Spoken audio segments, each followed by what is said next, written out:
why did God allow the serpent to enter Garden of Eden and tempt Adam and Eve? Yeah, this is one of the most frequently asked questions to the Christians, I think, and I believe you were asked by your friends and even by your own self about these questions, and I want to share my perspective on these questions. The way I approach this question is by asking the other way around. Why not?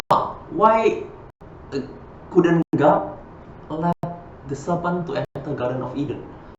Why? Isn't it normal if a teacher want to test his or her students? It's not even normal. It's even compulsory for a teacher to test his or her own students. It will be very weird if the teacher never tests. And why, if God did the same thing, we question it? I don't understand the logic actually. It's normal, right? God let the serpent to enter the Garden of Eden to test Adam and Eve. Full stop. Why? What's the problem with that? It's normal and it's a must. It's compulsory for God to test Adam and Eve, because God doesn't create Adam and Eve in a perfect state. They need to grow. They have some mandate that they need to accomplish, and it's normal to test actually. Then the question usually is, if I answer that way, is like this. Maybe you ask the same question as well. Then, why did God give that severe punishment to Adam and Eve? Why did God give such a severe punishment to Adam and Eve, which is hell for at least for generally for Christians, we will think about hell when we talk about the punishment. And the answer is, again, any test actually always involves severe punishment. The bigger the mistake you make.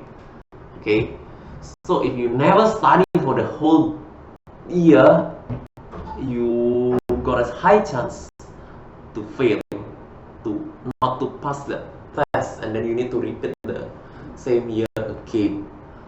And it's severe, right? And yes, it means Adam actually committed a huge mistake. But Adam just ate that fruit, right? I mean, what is it? What's wrong with eating apple?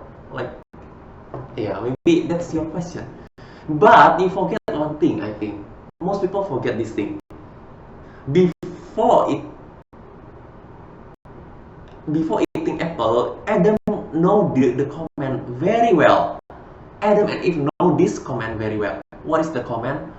The command is this: if you eat that fruit, you will surely die. You will surely die. It's a very clear command. Can you imagine? If you touch the stove, your hand will surely burn. That's the normal thing to tell the little kids, right? And guess what the kids doing? They don't touch the hot stove, right? Because their hand will burn. Or what will you do to the kids if they touch the stove? Punishment, right? For sure. Because it's so dangerous. And this is life and death matter, you know. Life and death. If you eat that fruit, you will surely die. Think of any poison. If you eat that poison, you will surely die. Such a dangerous poison. And guess what? You eat that. Wow!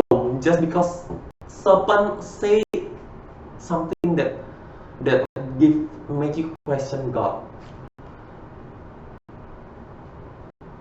You know, it's such a huge mistake, I think, that Adam did. Because if you eat that, you will die. You eat that. It's very clear, I think. And actually, if you read this story in that light, you will find it's quite fascinating. Because what? Because God gave the promise of life to Adam and Eve, despite that severe mistake that they have done. They have that in the past.